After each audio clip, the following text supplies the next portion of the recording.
Salut les amis, j'espère que vous allez bien. Dans la continuité de ma précédente vidéo, je vais vous parler aujourd'hui de ma méthode pour résister, pour se protéger de la société d'hyperconsommation. Quand je parle de société d'hyperconsommation, je n'entends pas seulement par là des achats réguliers non raisonnés. C'est-à-dire que nous sommes manipulés et déterminés par ce que nous voyons, par la publicité tout le temps. En réalité, même quand nous pensons y échapper, ce n'est pas parfaitement le cas.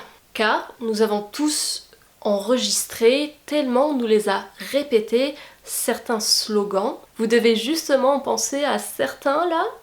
Et quand on pense à un slogan, évidemment, il y a la marque derrière. De même, quand nous voyons à plusieurs reprises une publicité pour un produit, et même si nous n'achetons pas directement sur le moment, ce produit-là va nous rester dans notre tête et au moment où on aura besoin d'un produit similaire ou qu'un proche en aura besoin, eh bien on aura tendance à penser à cette marque-là et au produit de cette marque-là. Donc on a plus tendance à aller acheter le produit dont on aura vu la publicité à plusieurs reprises. Quand je parle de consommation, j'englobe aussi tout ce qui est consommation de contenu sur internet. Les réseaux sociaux par exemple, le fait d'avoir tout le temps, il y a des personnes comme ça, des écouteurs collés aux oreilles. C'est le fait d'être toujours aspiré par son téléphone et de ne pas réussir à s'en détacher pendant 5 minutes, pendant 1 heure, pendant une demi-journée, etc. Tout ceci fait que nous recevons de l'information sans arrêt et ce, même si elle n'est pas sollicitée, et c'est d'ailleurs le cas souvent. Alors comment résister et ne pas se laisser submerger par la société de consommation? Avec le temps et à force d'observation de mon environnement et de moi-même, j'ai développé certains réflexes, une espèce de stratégie ou de méthode pour ne pas être soumise à l'environnement dans lequel je vis. Et je vais vous livrer cela en 3 étapes. Premièrement, se mettre dans l'état d'esprit adéquat. Ce sont les objets et le contenu que je consomme qui doivent me servir et non le contraire. Ici, on inverse directement au commencement les rôles. Au lieu de vous sentir courber les chines sous le poids de ce que vous consommez, on inverse les rôles. Voyez plutôt ce que vous consommez comme une espèce de tapis volant qui doit vous emmener facilement là où vous souhaitez vous aller. Partez toujours de ce principe-là. Quand vous souhaitez acquérir quelque chose, consommer un contenu sur internet, lire une information, j'achète par exemple ce livre-là pour me détendre à tel moment. J'achète ce vase car je vais me sentir bien chez moi, ça contribue à mon bien-être chez moi, ça me ressource. Je ne vais pas lire cet article de journal qui parle d'un fait divers au moment où je vais faire une recherche sur Google. Car ça me dessert. Vous avez compris le principe, c'est l'objet qui doit vous servir et non pas vous qui devez servir l'objet. Deuxièmement, comprendre quel type de consommateur vous êtes. Ce qui m'a aidé à comprendre mon profil à moi de consommatrice et à mettre les mots sur tout ce que j'avais observé avant, c'est un livre de Cécile Cloula, qui est, me semble-t-il, psychologue, et qui s'intitule « Ces marques qui nous gouvernent ». Dans ce livre, elle décortique, elle analyse les leviers et mécanismes d'action des marques. Ce livre est très intéressant dans la mesure où Cécile Cloula part toujours et s'appuie toujours sur des exemples concrets. Donc il y a énormément de noms de marques qui sont cités et on apprend énormément de choses que nous en tant que consommateurs on ne voit absolument pas. À la fin du livre, il y a un chapitre qui s'intitule « Quel consommateur êtes-vous » Sont alors présentés 6 profils de consommateurs avec à chaque fois, pour chaque profil, une vingtaine de questions auxquelles répondre. Donc nous, quand on va faire cet exercice, on va répondre aux 20 questions de chaque profil, donc des 6 profils, et le profil qui aura récolté le plus de oui est censé être le nôtre. Et il est à noter que chaque profil de consommateur a 2 côtés. Un côté positif à cultiver et à préserver et un côté négatif à essayer de corriger au fur et à mesure. Je trouve que c'est un excellent exercice car cela nous permet d'avoir connaissance de plusieurs profils de consommateurs et de nous situer. Et bien sûr après d'agir en conséquence sur notre manière de consommer. J'aurais peut-être simplement une petite remarque basée sur mon expérience en lisant ce livre et en faisant ces tests. On peut se reconnaître, je crois, dans 2 types de profils. En tout cas, cela fut mon cas. J'ai eu par exemple 11 réponses positives pour le profil altruiste repenti et 9 oui pour le profil rationnel angoissé. Et en fait, je me suis reconnue un peu dans les deux. Et d'ailleurs, les 6 profils sont les suivants: rationnel angoissé, efficace narcissique, hédoniste impulsif, altruiste repenti, affectif sensible et sociable influencé. Je vais maintenant vous lire la description de l'un des profils. Allez, je vais prendre le premier par exemple, rationnel angoissé, avec sa description et les axes d'amélioration que propose le livre. Comme ça, vous en avez une idée. Voilà d'ailleurs comment se présente l'exercice. Vous voyez, il y a des cases à cocher ici. J'espère que vous voyez bien. Donc il y a toutes les questions.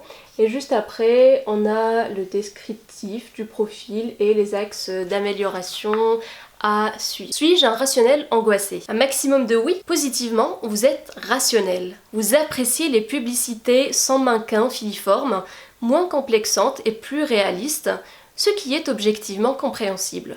Vous préférez les produits promettant une meilleure santé, les conseils éducatifs vous intéressent. Vous pensez choisir ce que vous achetez en fonction des qualités nutritives, gustatives, de la solidité du produit, objectivement et de votre plein gré. C'est en partie vrai, mais cette attitude consiste aussi à prendre le contrôle de sa vie avec une tendance à l'hyperactivité afin de se construire des repères stables, de parer à l'angoisse du vide et de maîtriser son emploi du temps. Le côté obscur de ce profil, entre guillemets, celui qui permet aux marques de vous influencer, est l'aspect angoissé. Vous avez besoin de réassurance, soit certaines choses vous effraient ou vous angoissent, mais votre attitude dénote surtout un besoin d'authenticité, une envie de bien faire. Être un angoissé, c'est ne plus savoir prendre de décisions de consommation seule, c'est chercher inconsciemment l'appui des marques via leurs conseils, les messages qu'elles délivrent sur leurs produits. C'est se dire, si j'achète ce produit, je serai une mère aimante. Grâce à ce site, je disposerai d'astuces pour bien élever mon enfant. Mais aussi, ça, c'est une boisson pour les hommes. Ou voici un produit conçu pour nous, les femmes. Il n'existe pas de véritable risque à être angoissé, à maîtriser ses choix de consommation, mais attention à ne pas trop vous appuyer sur les marques dont l'objectif économique reste majeur, parfois au détriment de votre épanouissement réel. Comment prendre le contrôle? Première étape, prendre conscience de votre positionnement face aux marques en se posant des questions. Est-ce que j'agis dans l'intérêt de mes enfants ou pour bien faire? Est-ce que les atouts cités par la marque me rassurent? Prenez le temps de vous poser la question de savoir si on s'adresse à vous sur le mode parent, si la marque vous infantilise en vous donnant des conseils qui dépassent ses prérogatives. Demandez-vous si changer de marque vous poserait un réel problème, si vous attachez de l'importance à ce qu'elle vous indique, vous préconise. Si oui, vous êtes peut-être trop dépendant et il serait bon de mettre de la distance entre la marque et vous. Troisième étape de ma méthode pour résister à la société d'hyperconsommation, c'est de prendre le temps. Après avoir compris dans un premier temps que c'est l'objet qui vous sert et non vous qui servez l'objet, et puis dans un deuxième temps, le profil de consommateur qui est le vôtre, il est temps, dans un troisième temps, de prendre le temps. J'entends par là le fait de ne pas être dans la précipitation dans tous les domaines de notre vie. J'entends certes par là le fait de ne pas être tout le temps dans la précipitation dans tous les domaines de notre vie, mais aussi la notion de savourer le processus. Quand vous faites un gâteau, par exemple, vous savourez le processus de faire un gâteau et non pas seulement le fait de manger le gâteau. Pour celles et ceux par exemple qui aiment faire du shopping, par shopping on entend directement achat de vêtements. Mais en réalité on peut voir la chose autrement.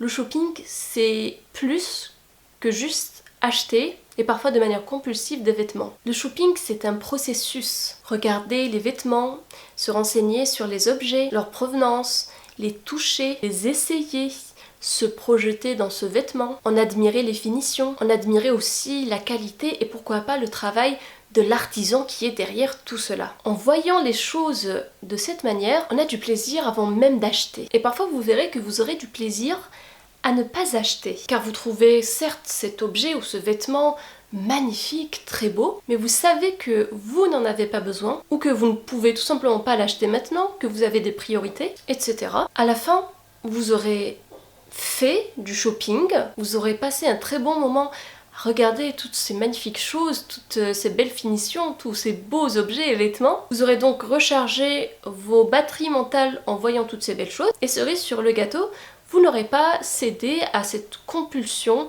d'achat. Vous êtes donc content ou contente de vous-même car vous avez résisté aux sirènes de l'achat non raisonné. C'est d'ailleurs la même chose pour le contenu intellectuel ou de divertissement. Pourquoi écouter une vidéo à la hâte, dans le métro, en marchant, en lavant la vaisselle, en faisant plusieurs choses en même temps, alors que si cette vidéo nous plaît vraiment, si c'est quelque chose qui nous tient à cœur, on pourrait lui dédier un petit moment dans notre journée où on fait que ça. Alors je sais que ça ne peut pas être tout le temps possible, mais essayez et vous verrez. Le principe en tout cas reste le même. Si vous voulez par exemple écouter un podcast en lavant la vaisselle, en fait il faut essayer de mettre beaucoup d'attention dans ce que vous faites, d'être serein, d'être calme et de ne pas être dans une espèce de perpétuelle excitation qui nous fatigue et qui nous pompe plus qu'autre chose. Prenez le temps. En prenant du temps, votre temps, vous dites non à la société d'hyperconsommation parce que celle-ci va de pair avec l'accélération. Il suffit de remarquer combien de collections de vêtements par exemple sortent par an ou à quel point les modes, les trends par exemple sur les réseaux sociaux apparaissent et disparaissent à une vitesse phénoménale. En résumé, afin de vous protéger de la société d'hyperconsommation, 3 étapes. Se mettre dans l'état d'esprit adéquat, c'est l'objet qui vous sert et non pas vous qui servez l'objet. Comprendre le type de consommateur que vous êtes, prendre le temps. Dites-moi ce que vous pensez de tout ceci dans les commentaires. Quelles sont vos méthodes à vous, vos petits conseils, vos stratégies pour ne pas céder sous le poids de la société d'hyperconsommation? Mettez-moi un petit pouce bleu pour me soutenir et abonnez-vous si ce n'est pas déjà fait. Prenez bien soin de vous et je vous dis à très vite pour une nouvelle vidéo.